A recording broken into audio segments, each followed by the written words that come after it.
Greetings, Japan fans. Today's show, we're going to look at getting an inclusive mindset.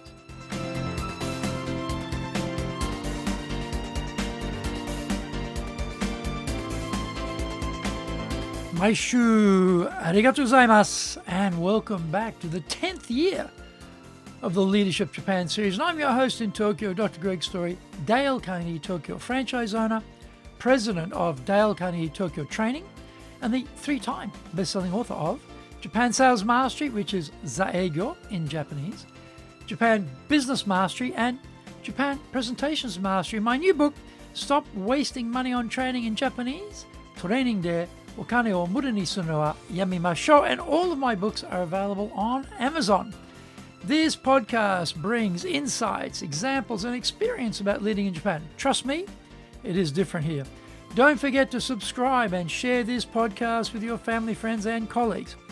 We are not being sponsored by Libsyn, but we value your privacy, which is why we have our podcast hosted by Libsyn. Unlike many other hosting organizations, Libsyn have a strict policy that does not allow access to your private information by anyone. Here is our daily podcast lineup on Apple Podcasts. Mondays, the Cutting Edge Japan Business Show podcast. Tuesday, the Presentation Japan series, and every second Tuesday, the Business Tatsujin no Oishia show. Wednesdays, the Sales Japan series. Thursdays, the Leadership Japan series, and every second Thursday, the Business Pro Podcasto show. Fridays, the Japan Business Mastery Show podcast. Saturdays, Japan's top business interviews. Before we get going, today's handy Japanese phrase is Osara mo ichimai kudasai. May I have another plate? Maybe at the restaurant, maybe it's Chinese, particularly Chinese, where you're both sharing. You actually think you need another plate, fresh plate. So you can just say, Osara mo ichimai kudasai. Osara mo ichimai kudasai.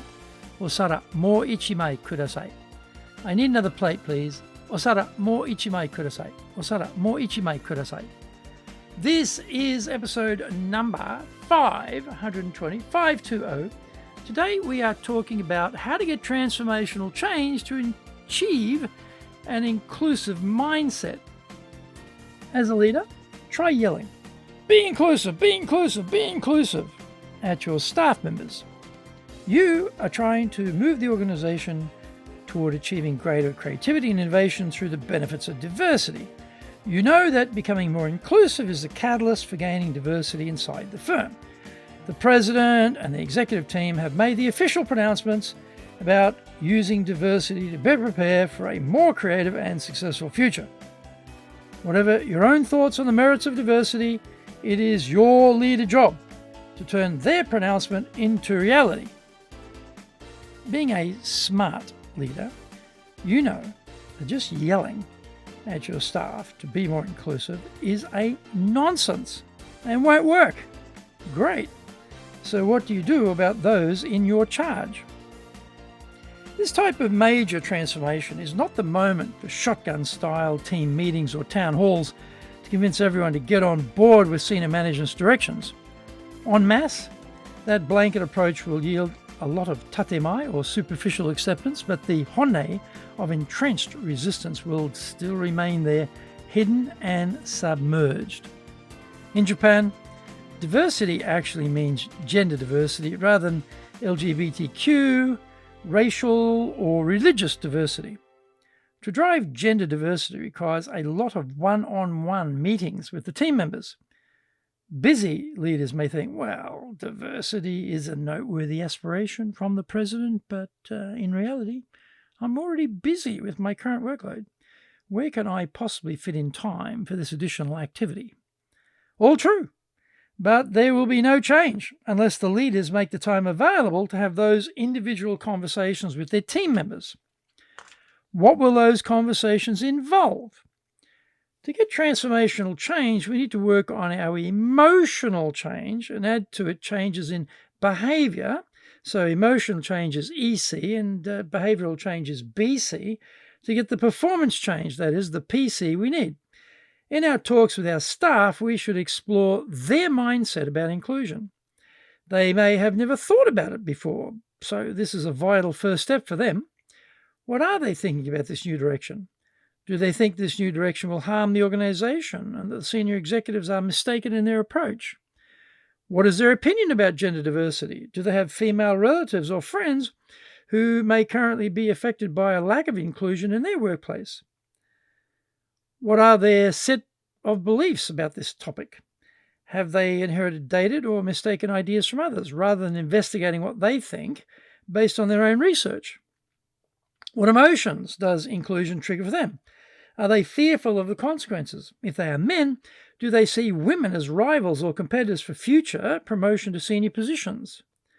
What insights do they have about how to secure an inclusive workplace? If it was going to work here, how would we get it to work? What could we do to make this environment more inclusive and more innovative by drawing on the strengths of the whole team? How can we position ourselves to beat the competition? Find out more when we come back from the break. Today's show is brought to you by our public courses, but we also are doing custom in-house programs. We do these in both Japanese and English. We do them face-to-face in our super safe classroom, and we do them live online.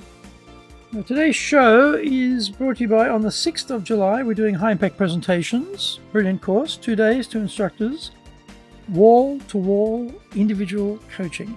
Amazing amount of individual coaching in this course. That's why results are so fast and fundamental. You become highly persuasive after doing this training. On the 13th of July, we're doing our Dalkani course. This is great for mindset shift. It's great for communication improvement. It's great for leadership improvement.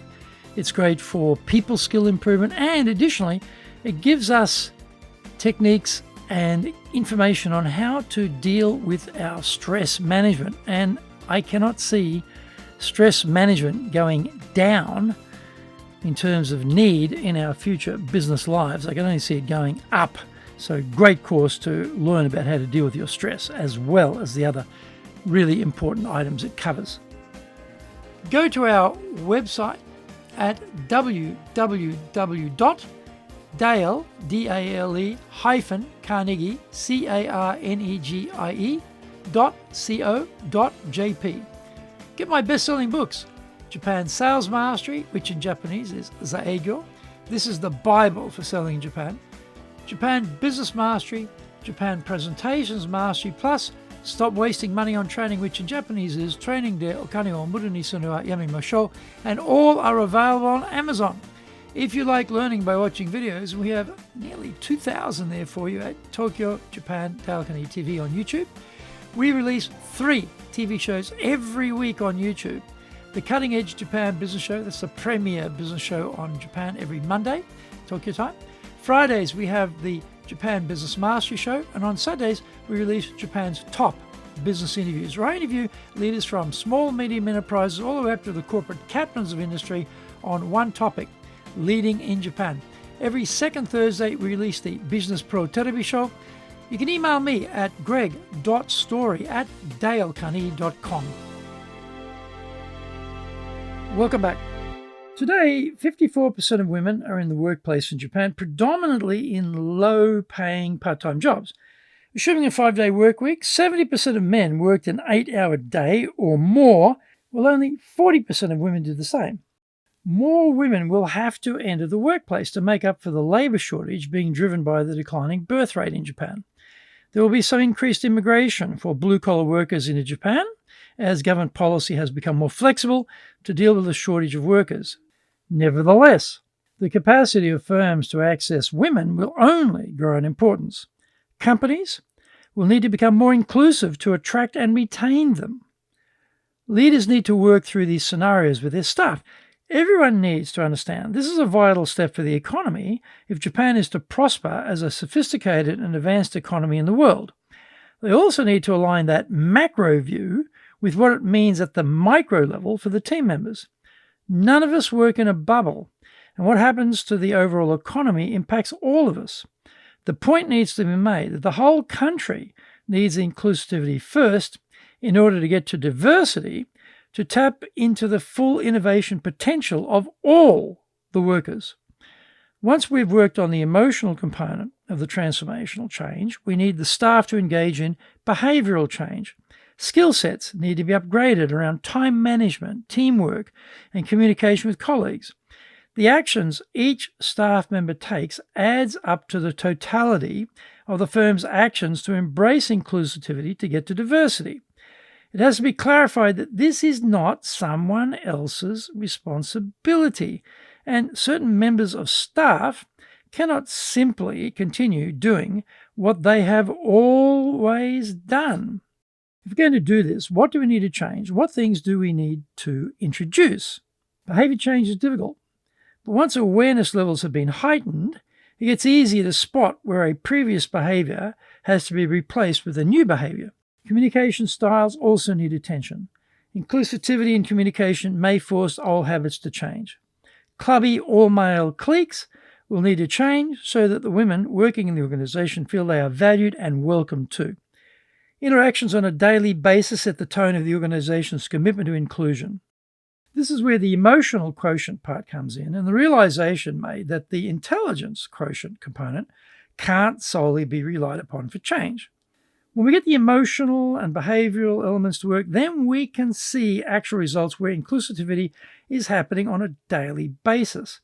This will provide the platform to sustain the diversity needed in the organization. Leaders will incorporate inclusivity into the leadership repertoire, and deeper relations between colleagues will become a given. We can open the door to diversity and with it to innovation. Thank you for joining the Leadership Japan series. If you found the program useful, then tell your family, friends, and colleagues. Don't forget to subscribe and share this podcast. You can contact me at greg.story@dalecarnegie.com. Our website is www.dale-carnegie.co.jp. Until the next episode, take what you thought valuable, put it into action, because idea application is what makes winners winners. So be one of them. Remember, I'm in your corner, committed to your success here in Nippon.